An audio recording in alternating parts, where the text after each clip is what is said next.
ময়দা ও ডিম দিয়ে এত সুস্বাদু যে কেক বানানো হয় সেটা আপনারা বাড়িতে না তৈরি করলে বুঝতে পারবেন না। আমি কিভাবে কেকটা তৈরি করছি একবার দেখে নিন।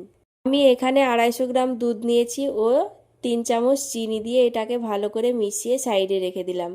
তারপর অন্য পাত্রে আমি 3 কাপ ময়দা, একটা গুঁড়ো দুধ, 1 চামচ বেকিং পাউডার ও 1 চামচ বেকিং সোডা দিয়ে উপকরণগুলোকে ভালো করে মিশিয়ে নিলাম। এখানে আমি 3 কাপ ময়দা নিয়েছি, তাই আমি 3টে ডিম দিয়ে দিচ্ছি। আপনারা চাইলে বেশিও দিতে পারেন, কোনো সমস্যা নেই। তারপর এগুলোকে আমি ভালো করে মিশিয়ে নেব।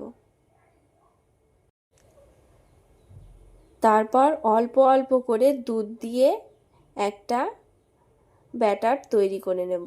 একসঙ্গে সব দুধ ঢেলে দেওয়া যাবে না, এটা অল্প অল্প করে দিয়েই মাখতে হবে, যাতে ব্যাটারটা অতিরিক্ত পাতলা না হয়ে যায়। তারপর আমি ডিমের গন্ধটা কাটানোর জন্য ভ্যানিলা এসেন্স দিয়ে দিলাম। আপনারা এতে লেবুর খোসা বা লেবুর রসও দিতে পারেন। তারপর দিয়ে দিলাম সামান্য পরিমাণ সাদা তেল।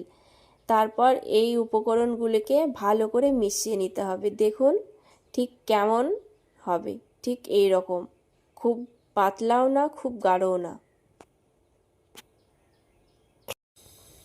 আমার ব্যাটারটা তৈরি হয়ে গেছে। তারপর একটা আমি স্টিলের পাত্র নিয়েছি, এই স্টিলের পাত্রটাই আমি তেল ব্রাশ করে নিচ্ছি যাতে কেকটা ফোলার সময় লেগে না যায়। তারপর আমি ব্যাটারগুলোকে দেখুন ঢেলে দিচ্ছি। আগে থেকে আমি কড়াইয়ে লবণ দিয়ে হিট করতে দিয়েছিলাম, আমার হিট হয়ে গেছে। এবার কেকের বাটিটা আমি দিয়ে দিলাম। তারপর আমি এটাকে 20 মিনিট পর দেখব কেমন হয়েছে। দেখুন কতটা ফুলেছে। এটা দেখতে যতটা লোভনীয়, খেতে তার থেকেও দুর্দান্ত স্বাদের।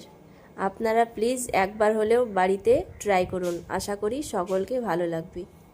আর আমার ভিডিওটি যদি আপনাদের একটু ভালো লেগে থাকে তো প্লিজ লাইক কমেন্ট শেয়ার করতে ভুলবেন না এবং আমার পাশে থাকবেন।